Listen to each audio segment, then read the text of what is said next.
Welcome back to the Boreal Museum's YouTube channel.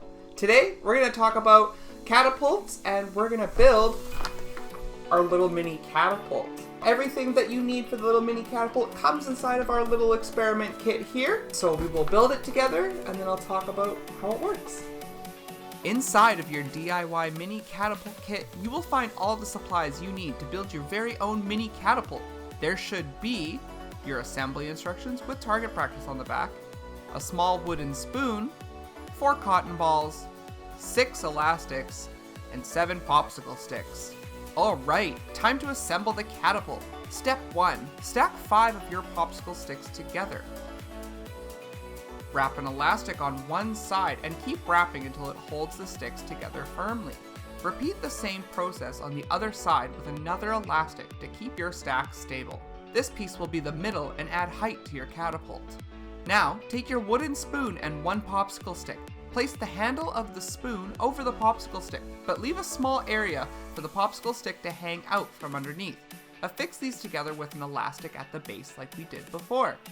Then add an elastic at the top of the popsicle stick to hold them together. Now, you'll place your spoon stick piece over top perpendicular of your stack of 5 sticks. Use an elastic to affix the spoon and the stack through the middle in a crisscross shape.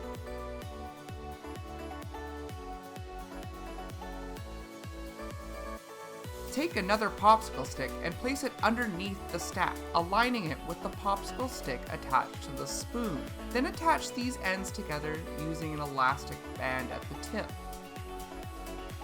Now your catapult is ready to use. To use your catapult, place one of your cotton balls in the spoon. Hold the catapult with one hand and bend the spoon down with one finger. Let your finger go and it flings the cotton ball. Whoa, it went flying right out of view. Now, how does it work? When you push on the spoon, you're storing energy in the form of tension in the spoon and the elastics joining them. When you remove your finger, it wants to return to the previous state and it releases the tension as energy, flinging the cotton ball. Your instructions have some target practice that you can test your skills on the back. See how many points you can get. You can see I definitely need more practice. Well, that's our DIY mini catapult. Try to see how far you can launch your cotton balls. Thanks for watching and keep discovering. Bye!